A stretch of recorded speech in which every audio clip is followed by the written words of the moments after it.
A cold autumn rain beats down on the asphalt. It pours down like a wall, without ceasing. Water flows down the streets in streams. Streetlights shine through the watery haze as blurry yellow spots. People shelter under umbrellas and run to their apartment building entrances. The city noise is drowned out by the sound of falling water. The air smells of wet concrete and rotting leaves. Evening comes quickly and damply. Asia stands under the narrow canopy of a flower shop. The shop is closed. She holds her school backpack in front of her, trying to protect herself from the splashes. She looks at the rain and thinks about her mother. Her mother is worried. Dinner is ready at home. Asia is tired. Her feet were wet this morning. Now they are freezing. She decides to run. She takes a deep breath, prepares to break into a run, but her gaze catches movement on the other side of the street. She stops. A black car is parked opposite. Next to the car is a man. He's not hiding from the rain. He stands motionless, facing the park. He's wearing a long gray coat. The collar is up. Water drips from his short black hair onto his face. He stares into space and doesn't move. Asia freezes. Her heart beats faster. She knows this face. She has seen it hundreds of times, but not in life. In a photograph. In that very photograph from her mother's jewelry box. A photograph of her father. A father who is no longer alive. She slowly retreats deeper under the awning. Her eyes are wide open. She can't look away. She compares. Facial features, straight nose, firm chin, posture, straight back, slumped shoulders. Coat, long, gray, double-breasted. The same as in the photograph. Coincidence? She peers closer. The resemblance is unnerving. She thinks, this is impossible. She's tired. Her eyes are failing her. It's just a similar man. There are many coats like this, but her instincts scream for something else. She looks again. The man turns his head. His gaze slides down the street. He doesn't notice her. He looks through the rain. Asia presses her back against the cold display case. Her hands are shaking. She can't just leave.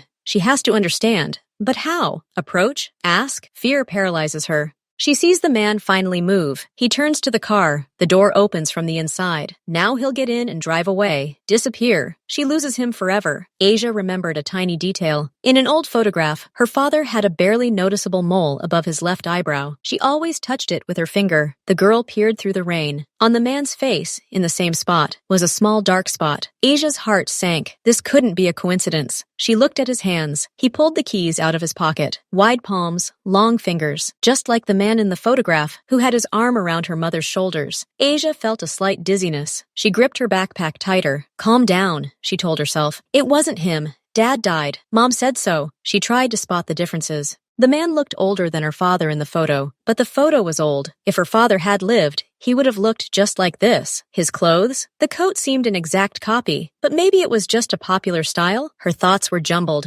Fatigue, stress from the test, heavy rain. All of this could affect her perception. She wanted to believe it was a stranger. It was easier and safer that way. But another part of her insisted, what if Mom was wrong? Or lying? Asia immediately pushed the thought away. No, Mom hadn't lied. She'd seen her tears. She'd cried over that box herself, but the resemblance didn't disappear. The longer she looked, the more convinced she became. This wasn't a trick of the light. Before her stood a living man, a replica of her dead father. This violated every law of her world. She was afraid to approach him, even more afraid to leave and never know the truth. The man sighed, as if awakening from his thoughts. He reached for the car door handle. The door was already slightly open. Now he would get in, and the car would move off. He would disappear into the stream of traffic and rain, forever. Asia realized she couldn't live with this forever. Doubts would eat her up. She imagined looking at the photograph over and over again, searching for refutations and confirmations. It would become an obsession. Instinct overcame fear. Her legs carried her forward, straight into the wall of rain. She didn't think about cars or rules. She ran across the street without looking either way. Water lashed her face, stinging her eyes. She reached the car just as the man, Jinho, was leaning over to get in. She touched his sleeve. The material of the coat was thick and wet. "Sorry!" she cried, her voice shaking. Jinho turned around. His gaze was empty and tired. He stared right through her, still lost in his thoughts. He simply waited for her to stop bothering him, and then Asia blurted it out. The words came out on their own, without her even realizing it. You look like my father, the one who's gone." She fell silent, gasping for breath. Water from her hair ran down her cheeks. She looked at him, afraid of his reaction, afraid he would get angry, afraid he would turn away indifferently. But most of all, she was afraid he would confirm her wild guess. The words sounded loud and awkward. Asia realized it immediately. They hung in the wet air. She stood under the streams of rain and looked at the man. Water poured into her eyes. She couldn't tell if she was crying or just the rain. She said it. She forced it out. He looks like his father. Now he was looking at her. His face was close. She saw every detail, the very same details from the photograph. It made it even more terrifying. Asia waited. She waited for him to say, "Move away," or what? Maybe he'd just remain silent. Maybe his driver would get out and push her away. She braced herself for anything,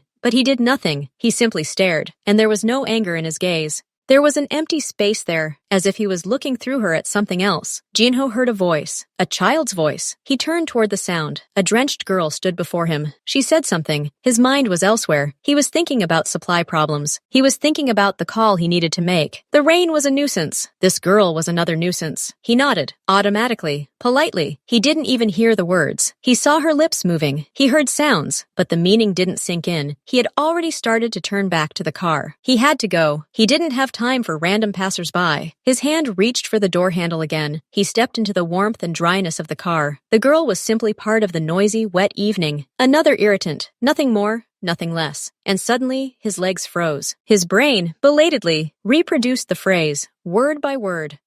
Looks like my father, who is gone. At first, it was just a jumble of words. Then they came together. Then the meaning hit with all its force. He slowly straightened up, stepped away from the car, turned to face the girl. The rain poured down on him, but he didn't notice. He peered at her. For the first time, he truly saw her, a girl, about 10 years old, dark-skinned, large, frightened eyes. She was shaking from cold and excitement, and she just said he looks like her dead father. His world stopped for a second. All plans, all thoughts disappeared. Only this girl and her wild words remained. He didn't know what to do. He didn't know what to say. This had never happened in his life before. He stood there, silent. He looked at her. His face was expressionless. Inside, there was complete chaos. He tried to find logic, to find an explanation. He found nothing. The driver in the car coughed uneasily. Jinho didn't react. He was in a stupor, complete and utter. The silence lasted for a few seconds. It was interrupted by the sound of rain and the distant honk of a car. Jinho slowly caught his breath. He felt cold water seeping under the collar of his coat. It brought him back to reality. He had to say something, do something. The girl waited, staring at him wide-eyed. He took a step forward to close the distance. Now they stood very close under the streams of water. "I'm sorry." His voice was quiet but clear. "Please repeat it. What did you say?" He asked the question politely, almost formally, but his eyes were attentive. The haze of distraction vanished. He looked at her, waiting for an answer, studying her face. Asia shuddered at his voice. He spoke, not rudely. He asked her to repeat. She nodded, swallowing the lump in her throat. "I said that you look like my dad." She wiped her wet face with her hand, trying to see him better. "In the photograph, we have a photograph of him at home, and he was wearing the same coat." "Exactly." She pointed at his coat, at the wide lapels, at the large buttons. Her voice trembled, but her words were clear. The same gray, the same long, and the same buttons. She looked him straight in the eyes. "Mom said he was gone, but you're like him, alive." She fell silent, afraid she'd said too much, but it was true. This detail, the coat, seemed the most important piece of evidence to her. A face could be mistaken, but not such strange, distinctive clothing. Jinho listened in silence. His gaze slid down his coat, then back to the girl's face. He didn't remember anyone else having a coat like that. It had been custom-made several years ago. The coincidence seemed impossible, but that wasn't the point now. He looked at her again. She was alone, soaking wet. It was getting dark outside. The downpour continued. Leaving the child in this state was out of the question, no matter what she said. His brain, accustomed to quickly assessing the situation and making decisions, switched gears.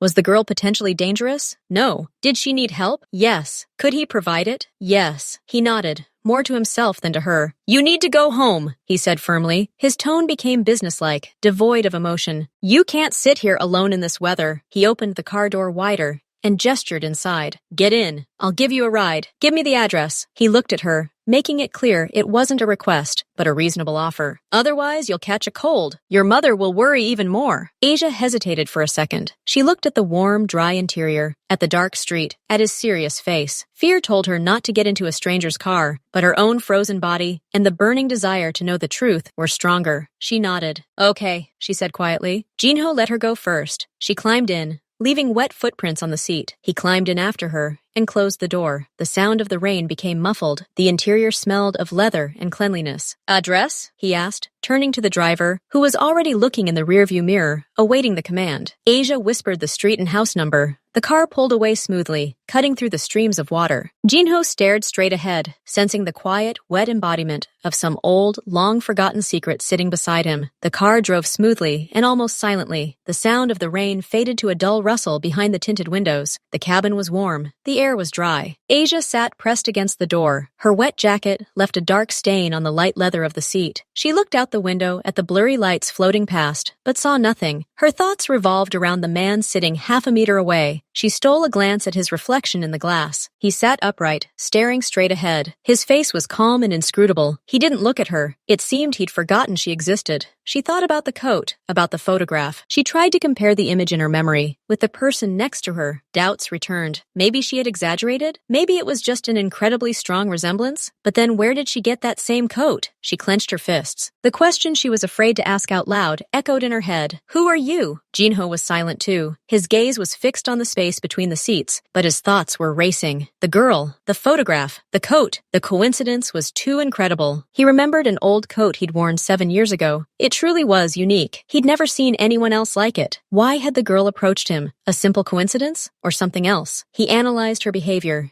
Genuine fear, sincere anxiety. She didn't look like a fraud. She looked lost. His brain, accustomed to seeing a catch and calculation in every action, didn't find it here. This bothered him more than anything. Asia said quietly. The car stopped at this curb in front of a 5-story brick building. The house was old but well-maintained. Lights were on in several windows. Jinho glanced at the entrance. Nothing special. A typical residential area. He nodded to the driver, signaling him to wait. Asia reached for the door handle, but then froze. She turned and looked at him. "Thanks for the ride," she muttered. "You're welcome," he replied, his voice neutral. "Go quickly. You'll freeze." He got out of the car, too. He hadn't planned it, but something compelled him to do it. Perhaps a sense of duty to see the child to the door, perhaps a strange, inexplicable desire to see where she would go, or the question that still hung in the air between them. They walked a few steps to the entrance. The rain was still pouring, but here, under the small overhang, it was a little drier. Asia took out her key, but didn't open the door herself. Instead, she knocked on the dark green door of apartment number 7.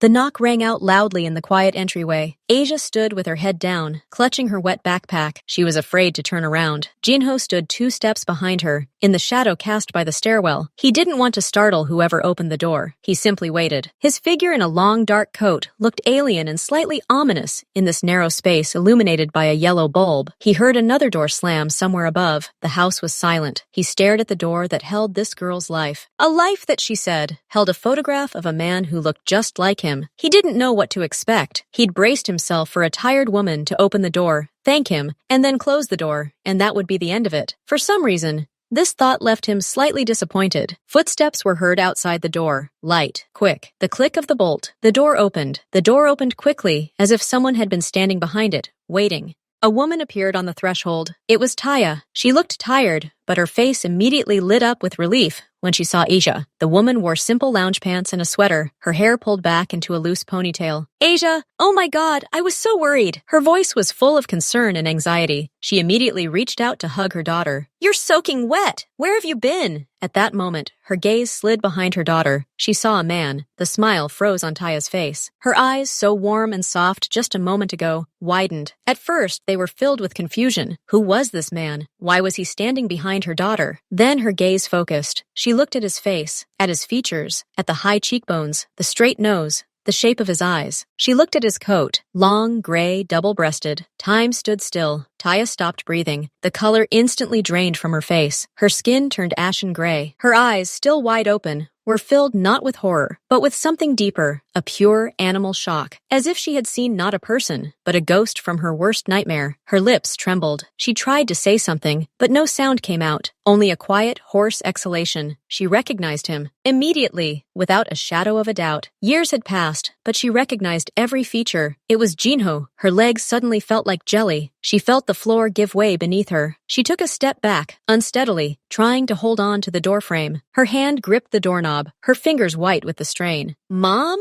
Aisha turned around, startled by her mother's expression. She didn't understand. "Mom, what's wrong?" But Taya no longer heard her. She looked only at Jinho, her world, which she had so carefully constructed all these years. A world where there was only her and Aja, a world where the girl's father was dead, collapsed in an instant. Then he resigned himself to it. He opened his mouth to say something, at least to say her name, but he didn't have time. Taya's eyes rolled back in her head. Her consciousness, overwhelmed by shock, shut down to protect her. Her fingers loosened, releasing the doorknob. She began to fall backwards into the hallway, as if mown down. "Mother!" Eiji's scream sounded piercing and frightened. Jinho reacted instantly, automatically. He stepped forward, across the threshold, catching Tai's falling body before it hit the floor. He held her, feeling her hanging limply in his arms. She was light, fragile. Aja was rushing around, her eyes full of tears. "Mom! Mom, what's wrong with you? Wake up!" Jinho quickly assessed the situation. He carefully carried Taya further into the hallway and laid her on the floor, away from the threshold. He crouched down next to her, checking her breathing and pulse. She was breathing. Her heart was beating rapidly but steadily. She had simply fainted from shock. "She's okay," he told Aya, and his voice, to his own surprise, sounded calm and reassuring. "It's shock. She just fainted. Help me. I need to raise her legs." Aja nodded tremblingly and rushed to find something to put under her mother's feet. The small, cozy hallway was now in chaos. A woman Jinho hadn't seen in years lay on the floor. Their daughter was crying nearby. And he, a man accustomed to being in control of any situation, sat kneeling on someone else's floor, aware that his past had just burst into the present with deafening force. For a few seconds, a quiet panic reigned in the small hallway. Jinho held Tai's limp body, while Ija thrashed about. "A pillow! Or roll up your jacket," Jinho told the girl clearly, cutting off her tears with a commanding tone. Aja rushed into the room and returned with a small throw pillow from the sofa. Jinho carefully lifted Tai's legs and placed the pillow under her ankles to improve blood flow to her head. His movements were confident and quick, like those of someone familiar with basic first aid. "Open the kitchen window. Let some air in," he continued. Aja rushed to do the job. She heard him speak calmly and deliberately to her mother, even though she was unconscious. "Breathe, it's okay. You're safe." His voice sounded like an anchor in the chaos. Aja returned, breathing heavily. She fell to her knees next to her mother, stroking her hand. "Mom, please wake up." After a minute that felt like an eternity, Taya's eyelids fluttered. She groaned softly. Consciousness returned slowly, through the depths of shock. "Mom!" Aja almost screamed with relief. Jinho motioned for the girl to be quiet.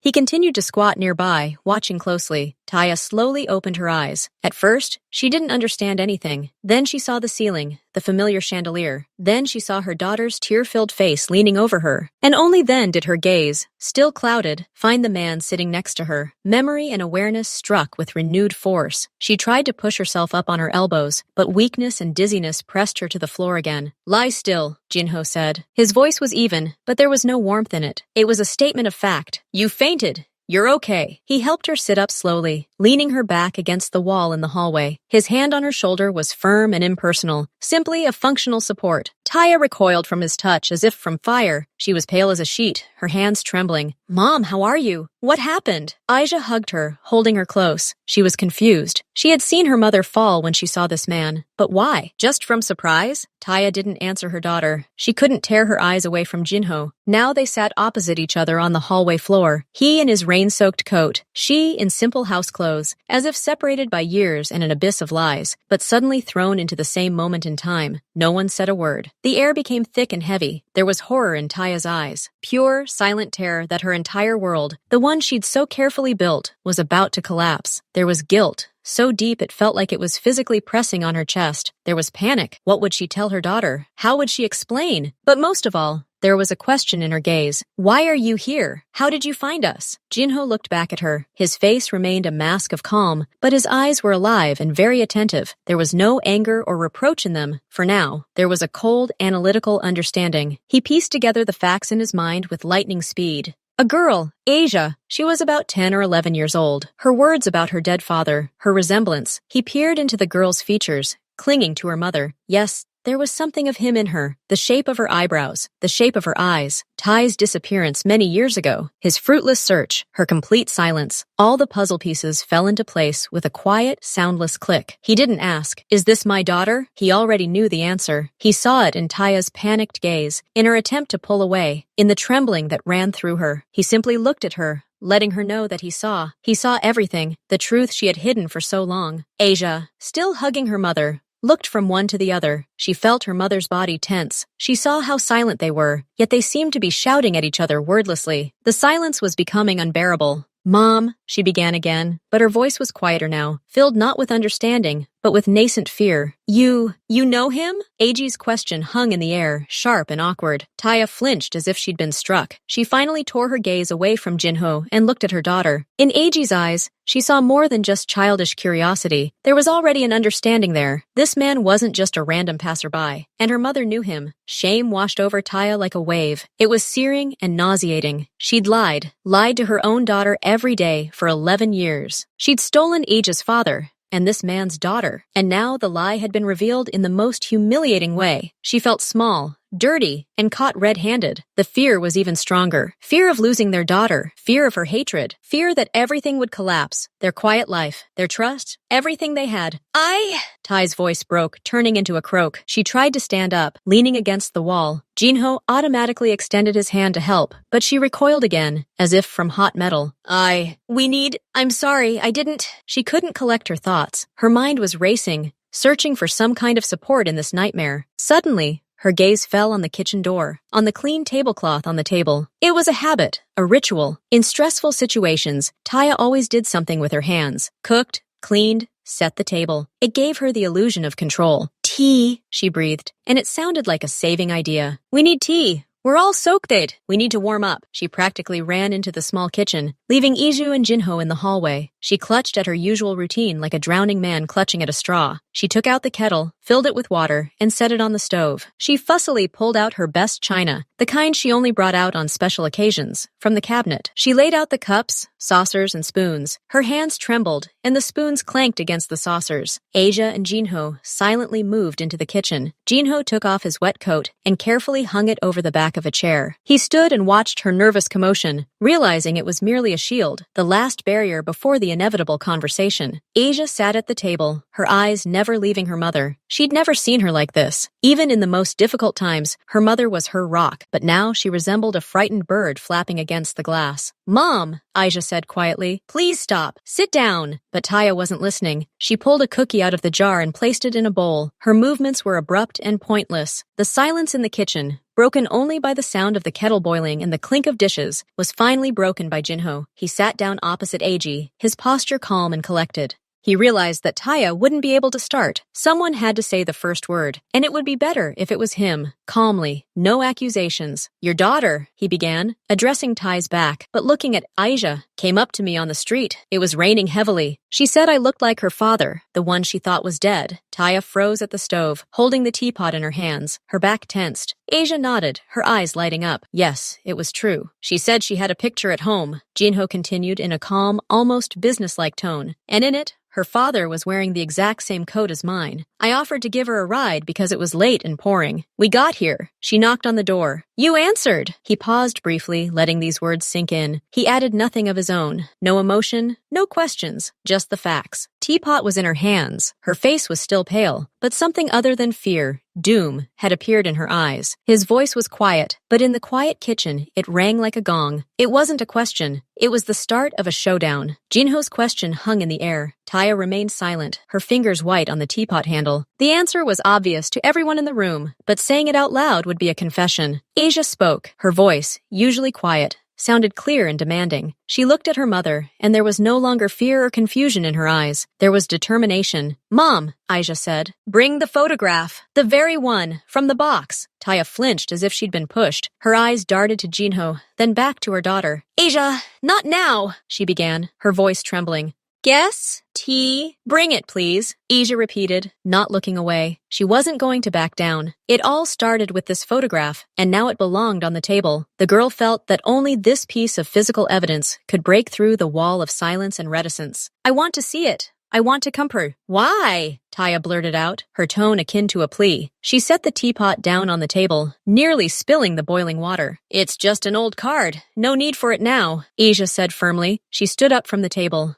If you don't bring it, I'll find it myself. It's in the nightstand in the bedroom, right? In the blue box. Taya closed her eyes, as if hoping that when she opened them, everything would be gone. But when she looked again, Jinho was sitting at the table, waiting. His face was impassive, but his presence filled the small kitchen, oppressing her, and her daughter stood before her, demanding the truth Taya had so carefully buried all these years. Please, Mom, Asia said again, and for the first time, tears appeared in her voice, not from fear, but from despair and an incomprehensible hurt. I have to know. Why does he look like me? Why are you so scared? I'm not a little girl. Bring me a photo. Jinho didn't interfere. He watched. He let the girl lead this conversation. It was both wise and cruel. Taya saw in her daughter's eyes what she feared most, the dawning mistrust, a crack in the absolute trust that had existed between them, and she realized she had lost. If she refused now, that crack would become an abyss. She walked slowly, as if her legs were made of lead, to the bedroom. The minute she spent in the bedroom felt like an eternity. The kitchen was oppressively quiet. Asia sat down, staring at the doorway. Jinho looked at his hands, folded on the table. Finally, Taya returned. In her hands was a small wooden box with inlay. She held it as if it were red hot. She walked over to the table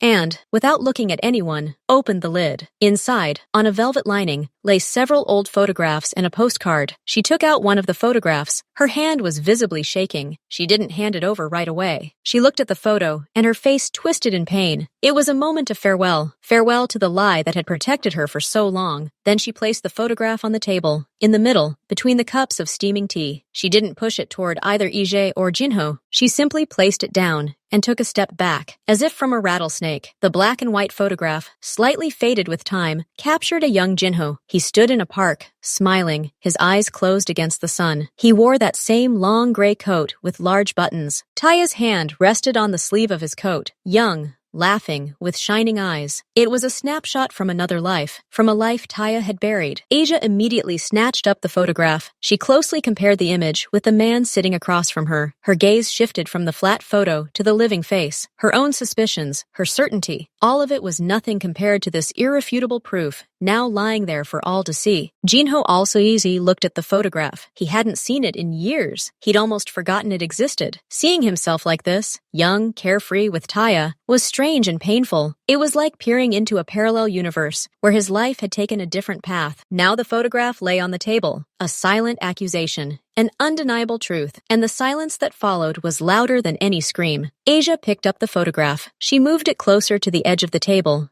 next to where Jinho sat. Her gaze moved from the paper to his face, again and again. First, the general impression, shoulders, posture, matches, then the details. The shape of the eyebrows, the line of the jaw, the same curve of the lips, even if they were pressed together now and stretched into a smile in the photo. Coat, exactly the same. Same cut, same buttons, same collar. She looked for differences. Any differences? Maybe his nose was different? No. Maybe his ears? No. Maybe a mole above his eyebrow? She looked at the photo, then at his face. The same place, the same small dark spot. Time had added wrinkles around his eyes, a slight sternness to his gaze. But the foundation, the skeleton, were identical, as if the man in the photograph had simply aged 10 years. Asia slowly lowered the photograph onto the table. She no longer looked at it. She looked at Jinho, at a living person. All her doubts, all her hope, and all her fear merged into one firm, icy certainty. It's you, she said simply, not a question, a statement. Then Asia turned her head and looked at her mother. Taya was leaning against the kitchen cabinet, as if she couldn't stand on her own. Her eyes were full of tears, but she wasn't crying. She looked at her daughter with the expression of someone awaiting a verdict. The air in the kitchen became thick and heavy. Even the kettle stopped hissing. Asia placed her palm on the photograph. Mom, her voice was quiet, but in this silence, it was like a blow. Who is he? She didn't add anything else. There was no need. Her entire world now hinged on the answer to that question. Jinho was looking at Taya too. He wasn't helping her. He was waiting. He was giving her the opportunity to say it herself. It was her right and her duty. Taya opened her mouth, then closed it. She hugged herself, as if to protect herself from the cold. She saw her daughter's gaze change. It no longer held childish trust. It held a demanding, painful search for the truth. Aisha, she began, and the name sounded like a groan. Who is he? The girl repeated, and for the first time there was a firmness in her voice. bordering on harshness. You know him. I can see that you do. He's in the photograph. In the photograph of my dead dad. So who is he? The pressure became unbearable. Under the gaze of her daughter and Jinho, the wall of silence Taya had built for years crumbled to dust. She couldn't keep it inside any longer. The truth was bursting out, suffocating her. "He's your father!" she breathed. The words came out quietly. A broken, cracked whisper, but they echoed thunderously in the kitchen. Asia froze. She heard the words, but her brain refused to accept them. She stared at her mother, unblinking. Taya continued speaking, hurriedly, confusedly, swallowing back tears. The words flowed like a torrent, as if she were afraid that if she stopped, she would never finish. "We were together before you were born. Then we broke up. I was pregnant with you. I was scared. His world, it was different, difficult, dangerous. I didn't want this life for you. I didn't want him to know. I thought I could do it alone." She squeezed her eyelids shut and tears streamed down her cheeks. Just crying. "He tried to find me. He called. He looked for me. I hid. I changed numbers. I moved. Then it became easier to tell you that he was gone, that he was dead. An accident. It was easier that way. For me, I thought I was protecting you." She opened her eyes and looked at Aya with anguish. "My whole life, it was a lie to you. Every day. I'm so ashamed, daughter. You can't imagine how ashamed I am." She fell silent, exhausted, devastated. The dirty secret she'd carried for 11 years now lay on the table next to that very photograph. The confession brought no relief, only pain and fear of what would happen next. She looked at her daughter, expecting to see hatred in her eyes. Ty's words hung in the air and died away. Absolute silence reigned in the kitchen. Even the sounds from the street seemed to have vanished. Cups of half-drunk tea sat on the table, the steam slowly fading.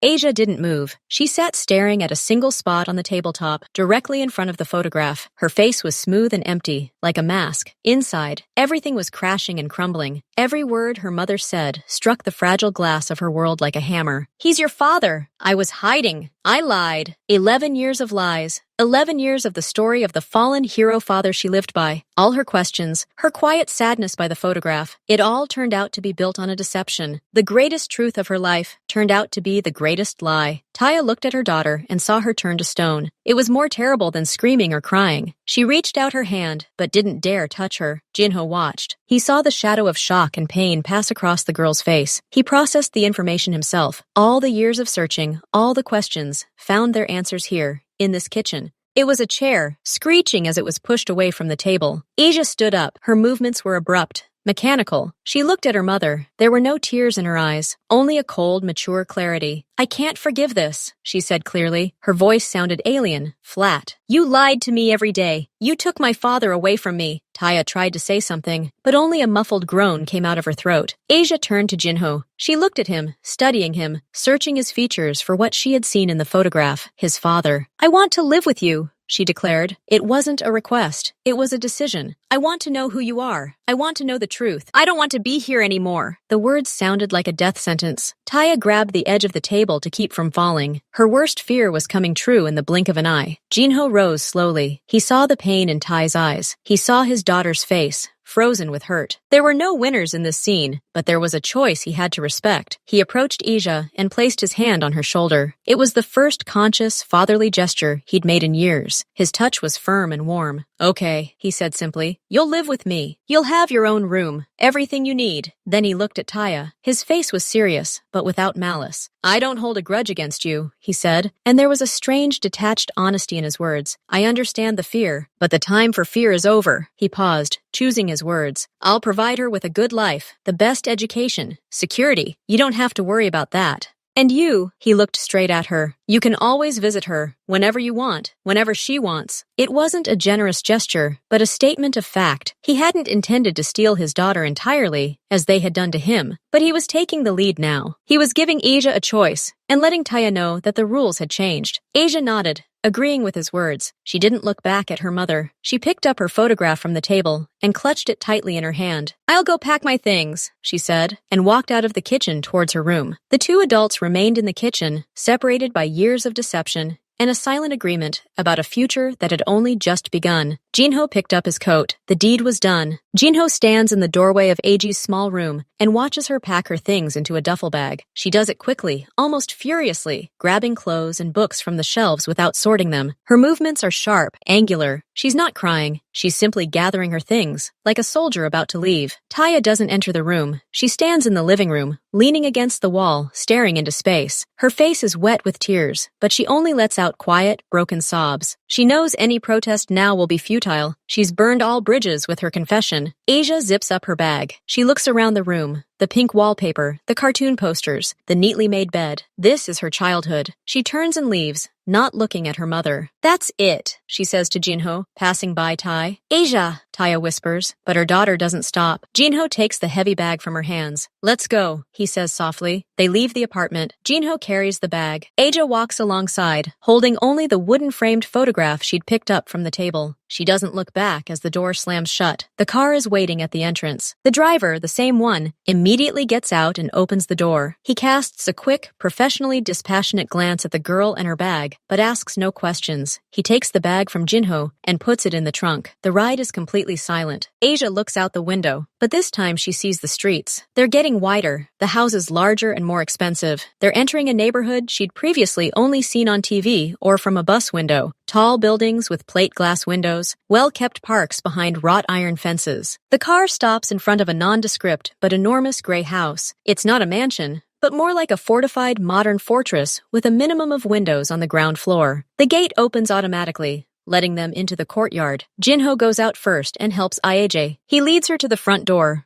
which is opened by a man in simple dark clothes, not a uniform, but something between a tracksuit and business attire. He nods silently to Jinho. "This is Ilion," Jinho says. Aeje, without explaining who he was, said, "He'll help with anything." Ilion takes the bag and disappears into the depths of the house. Inside, the house is spacious, but almost empty. Lots of open space, minimal furniture. Everything is in neutral tones, gray, beige, black. There are no personal belongings, photographs, or knickknacks. It's clean, expensive, and soulless, like an architect's studio. Jinho leads Iju to the second floor and opens the door to the room. "Here's yours. There's furniture. Clothes, books, whatever you want. We'll buy you tomorrow." The room is large and bright, with a private bathroom and a huge window overlooking the courtyard. It contains a bed, a desk, and an empty closet. Everything is new and still smells of wood and fabric. This is a guest room, quickly prepared for a permanent resident. Asia places the photograph on the bedside table. "Thank you," she says automatically. "Get some rest," Jinho says. "Dinner's in an hour. If you need anything, tell Ilion." He leaves, leaving her alone. Asia sits down on the bed. She looks at the bare walls, at her bag in the middle of the vast room. The numbness begins to recede, and a new reality slowly takes its place. She is in her father's house, a father she doesn't know, a father whose existence she was lied to about. She doesn't feel pain now. She feels empty and very quiet inside. And in this silence, questions begin to arise. The first and most important one is, why? Ilion brings the food. Simple but expensive dishes. Jinho eats little and silently. Asia picks at her food with a fork. "Thank you," she says again, not knowing what else to say. Jinho nods. The silence stretches on again. But it's different now. Not shocking,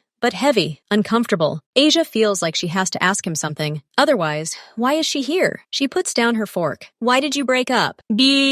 She asks bluntly. Her voice is louder than she expected. Jinho slowly puts down his fork. He looks not at her, but at his plate, collecting his thoughts. "Your mother and we were very different," he begins cautiously. "I was a different person. Young, stupid, busy with my own affairs. I had a complicated business, a dangerous one," Aisha asks immediately. "Import-export," he answers, which is technically true, but not the whole truth. "I spent a lot of time traveling, in negotiations, sometimes in conflicts. Your mother wanted stability, a quiet life. She was right. The life I led wasn't right for her. But you knew I was going to have a baby?" Aisha asks again. "Mom said she was pregnant when you broke up." Jinho closes his eyes for a moment. "No," he says honestly. "I didn't know. She didn't tell me. I only found out she was pregnant when I tried to find her after an argument, but she'd already disappeared. Changed her number. Moved. Then I found out that she didn't want to see me, that she was afraid of what I would bring into your lives." "What could you have brought?" Asia insists. She senses he's holding something back. Jinho looks at her, his gaze serious and sad. "Danger, Asia. Worry. Constant fear. Your mother didn't want this for you. She wanted you to grow up safe, go to a normal school,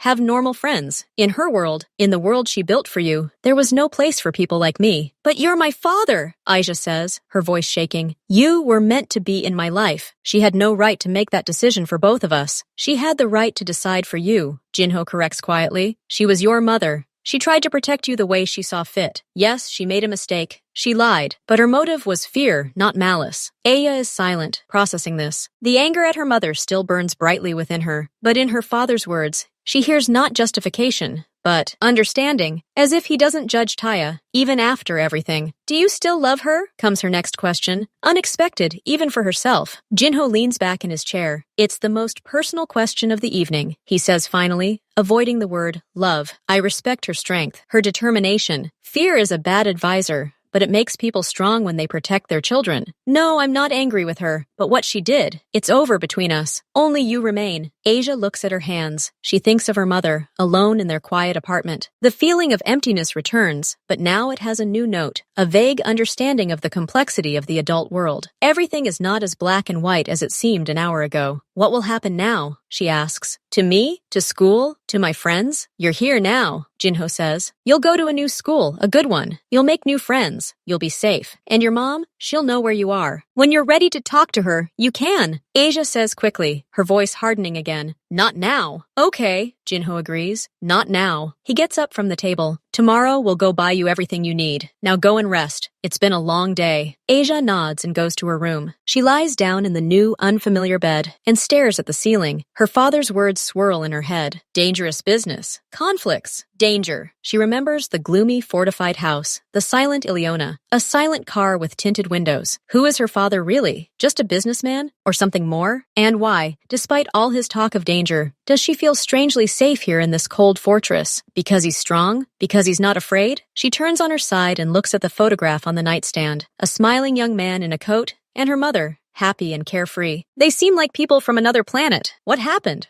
What broke? She doesn't have answers yet. But now that the initial shock has passed, she wants to find them. She wants to understand her father, to understand the truth about why her life turned out the way it did. And the first step will be tomorrow, a new day in a new life that has only just begun. Asia wakes to an unfamiliar silence. In their old apartment, there were always sounds from the street, neighbors, and the elevator. Here, there's complete, profound silence, broken only by the ticking of a clock somewhere in the distance. Sunlight streams through the large window, illuminating the empty walls of her room. Over breakfast, Jinho invites her to go shopping. He says it simply, like a normal father heading to the mall with his daughter. But when they approach the garage, Asia sees not one, but 3 identical dark cars. One has the hood open, and a man is checking something. It's not Ilion, but someone else, dressed in equally simple dark clothes. He nods silently to Jinho and gives Asia a quick, assessing glance, not threatening, but rather analytical, as if examining a new element in an equation. We'll take this one, Jinho says, pointing to the car in the middle. The driver,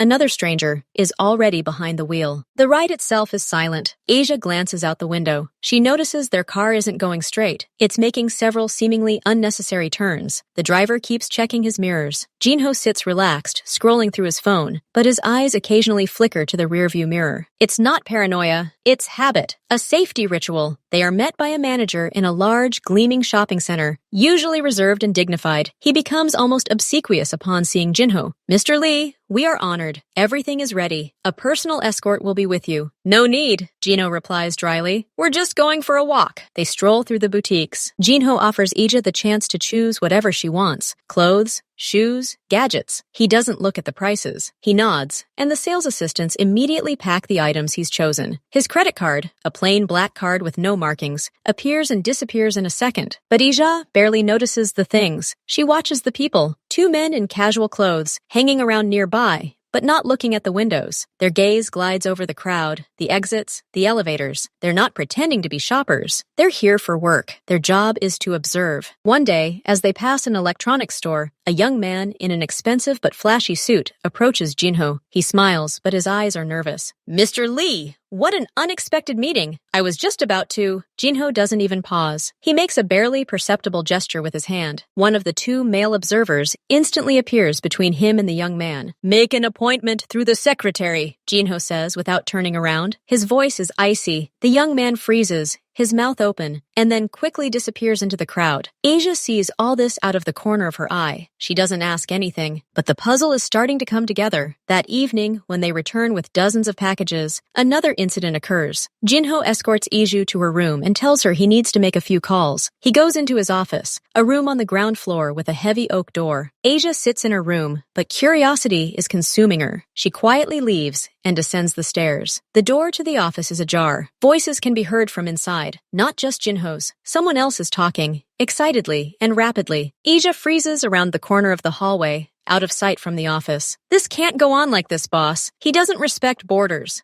He thinks that because he has people now, he can encroach on our territory, says a hoarse male voice. And what is he proposing? Jinho's voice is calm. Proposing? He's demanding a percentage of the southern supplies. He says he's protecting the logistics. That's insolent. Protecting? Jinho's voice becomes quieter, but that only makes it more dangerous. On my logistics? There's a pause. Asia barely breathes. Jinho finally says. His voice sounds tired, but there's no weakness in it. Let him come and say it to my face. And in the meantime, find out where he got these people from, who gave them to him, and where they are now. Carefully. Understood, boss. There's the sound of a chair being pushed back. Asia bounces off the wall and runs silently back up the stairs, her heart pounding in her throat. She dashes into her room and closes the door, leaning her back against it. Boss, territory, supplies, protection. These were words from cop shows, from the crime newsreels that my mother quickly flicked through. They sounded abstract and distant. Now they resonated in her father's voice. The next day, she makes up her mind. At lunch, she puts down her fork. Dad, she says for the first time, and the word feels strange on her tongue. What do you do? Really? Jinho slowly puts down his napkin. He looks at her. He doesn't look surprised. It seems he'd been expecting this question. I have a business. Different ones. What business? Asia insists. Yesterday, I overheard a conversation about territory. About some people. He doesn't ask how or what she heard. He nods. I have companies. They transport goods, own real estate, run restaurants. Everything is legal. Everyone pays taxes. But the world, Asia, is complicated. Sometimes businesses have competitors. Sometimes these competitors don't play by the rules, not by the law. You can't just call the police, because their methods are different. That's why you need to be able to negotiate, or show that negotiating is more profitable than feuding. Are you Mafia? Asia blurts out, and her own words frighten her. Jinho doesn't wince. He's not angry. There is such a word. It's harsh and imprecise. I am a person who ensures order in my world. I provide work. I ensure the safety of those who work with me. I solve problems that the law can't or won't solve. Sometimes it requires force. More often, just talking. That's how the world works. Not black and white. Many shades of gray. But it's dangerous. Asia whispers. Mom was right. Yes, he agrees honestly. It is dangerous. That's why I didn't look for you aggressively. I knew roughly where you lived, with whom. I could have taken you by force many years ago. But I didn't want to bring this danger into your world until you yourself came to me in the rain. Asia is silent. Her image of her mafia father, conjured up from movies, collides with reality. This man doesn't shout or brag. He's calm. He reads the newspaper in the morning. He asks how she liked the omelet. And yet, with a single phone call, he can decide someone's fate. He lives in a fortress because he has enemies. Are you someone? She can't finish. I protect what's mine, he replies, avoiding a direct answer, but his gaze hardens. I protect my people, my family, and now you. It takes more than just money, Iya. It takes respect, and sometimes fear. Without fear, respect quickly disappears. Later that evening, Ilian brings her a laptop and phone. He sets them on the table. Father told you what you need. There's a shortcut on the phone, a red button on the side. Press it, and you can call him or me right away. Always. Even if the screen is locked, carry it with you at all times. Asia picks up the phone. It's heavier than it looks. There really is a barely visible red button on the side, under a rubber flap. It's not a toy. It's a safety device. She goes to bed, but sleep won't come. She thinks about her father, about his quiet strength, about his dangerous world, into which she has now been immersed. Her mother feared this world and hid her from it. But now, once inside, Asia doesn't feel the all-consuming fear she expected. She feels anxiety, curiosity, and a strange, incomprehensible sense of security. Her father is a storm, but he stands between it and her. He is a wall. She stands and goes to the window. In the courtyard, under the soft light of the street lamps, she sees Ilian's figure. He's not just standing there. He's making a slow, methodical patrol of the grounds. He's not a uniformed guard. He's a soldier. Her soldier, on her father's orders. Asia returns to bed. She no longer has easy answers. There's a father who loves her, but whose love exists in a world of shadows and silent threats. There's a mother who lied, but out of love and fear. And then there's herself, a girl on the border between two worlds, who must now decide how to live with a truth that turns out to be far more complex than a lie. Half a year has passed. Asia's life. She attended a prestigious private school, where she adapted surprisingly quickly, not because of the money, but because of her innate intelligence and the inner resilience born of the upheavals she had endured. She made new friends, but she told none of them about her family, her address, her father a businessman who was often on the road, a standard set for the area. Jinho kept every promise. She had not just a room, but an entire wing of the house, furnished to her taste, books, music, even a small telescope by the window. He didn't become an intrusive father, but he was there. They ate dinner together when he was in town. He asked about school, about her thoughts, listening attentively. Sometimes they simply read silently in the same room. It was a tender, careful connection, growing day by day. He never again spoke to her directly about his work, but she learned to read the signs. A tense call late at night, and the next morning, Ilian was especially vigilant, with a second car following behind. Brief, business-like visits by stern men to the office, leaving the house smelling of expensive coffee, and a subtle, barely perceptible tension. She saw how he was simultaneously respected and feared, and she understood the main thing. His strength lay not in shouting and threats, but in icy calm and absolute predictability. His word was law. His revenge was mathematically precise. His defense was impenetrable. One day, returning from school, she saw a tearful woman standing at their gate, trying to explain something to Ilian. Asia recognized her as the wife of the insolent young man from the shopping center. An hour later, Jinho, without raising his voice, said just one sentence on the phone. "Your wife begged at my gate. Next time, she'll beg at the hospital."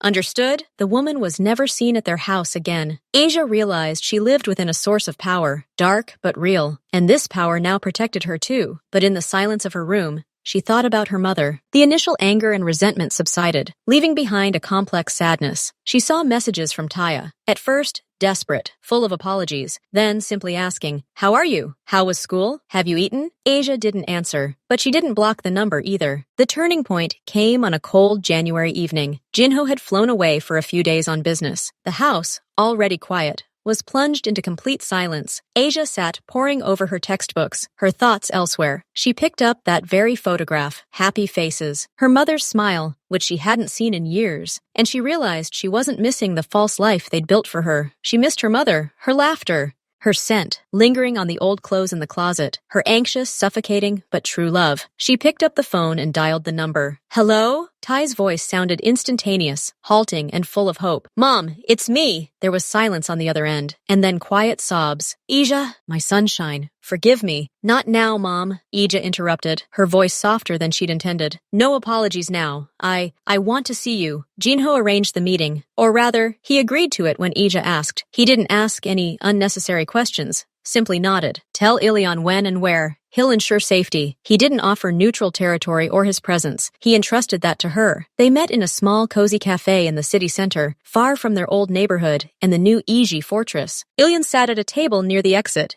engrossed in a newspaper. Unremarkable. Taya arrived first. She looked 10 years older. But when she saw her daughter enter the cafe, her face lit up with such a pure, unbridled light that it took Asia's breath away. It was awkward at first. Hugs, tears, silence. Then the conversation, timid and cautious. Taya talked about work, about her neighbor. She didn't ask about Jinho. Asia talked about school, about astronomy, which she'd become interested in. She didn't talk about security, about the late-night calls, about the life lessons she was learning. Asia said suddenly, looking into her cup of cocoa, "Not completely. I'm still hurt. And upset." Taya nodded, barely holding back new tears. "I know. I'm not waiting. I'm glad to see you. I missed you every day." "But Dad, he's a good father," Aya said quietly, calling him that for the first time in her mother's presence. "He's not like you thought. He's complicated, but he loves me and protects me in his own way." Taya took a deep breath. "I saw the way he looked at you then, on the threshold, and I realized I was wrong, not about his danger, but about the decision I made for both of you. I had no right to deprive you of your father, and him of his daughter." They were silent. "I'm not coming back to live with you, Mom," Asia said clearly. "My life is there now. I have responsibilities, and I want to get to know him, but I want you in my life, in a way that's right for us." Taya wiped away her tears and smiled weakly. It was a smile full of sadness and acceptance. For me, the right thing is just to know that you're happy, and to see you sometimes, if you let me. I'll allow it. Asia nodded. When they left the cafe, the same fine, cold rain was drizzling outside as the day they first met Jinho. But now, Asia wasn't the same helpless girl under the awning. She was different. Jinho's car pulled smoothly up to the curb. Asia hugged her mother goodbye, tightly, like a grown-up. I'll call, she promised. As she got into the car, she saw Taya standing in the rain, watching her go, not with despair, but with a quiet, bitter hope. In the car, Asia silently looked out the window. Is everything okay? Ilion asked, meeting her gaze in the mirror. Yes, Asia answered. Everything is as it should be. Jinho was waiting for her at home. He had returned earlier. He was standing by the fireplace in the living room, without turning on the light, watching the flames. How was the meeting? He asked without turning around. It's hard, but it's good, Asia said, coming over and standing next to her. She looked at the fire. Thank you for letting go. She's your mother, he said simply. You have a right to her, and she has a right to you. Within the boundaries you set. He placed his hand on her shoulder, a gesture of acceptance and respect for her choice. Asia realized her story hadn't ended that rainy evening. It had simply begun. She no longer had one simple truth. There was a complex, multifaceted reality. There was a mother broken by fear and love. There was a father whose love was a fortress of steel and silence. And there was herself, a bridge between the two shores of her life. She was no longer just a girl. She was Asia, the daughter of Taya and Jinho. And her future was not predetermined by the past, but was built by herself, step by step, under the cold autumn rain, which no longer frightened her.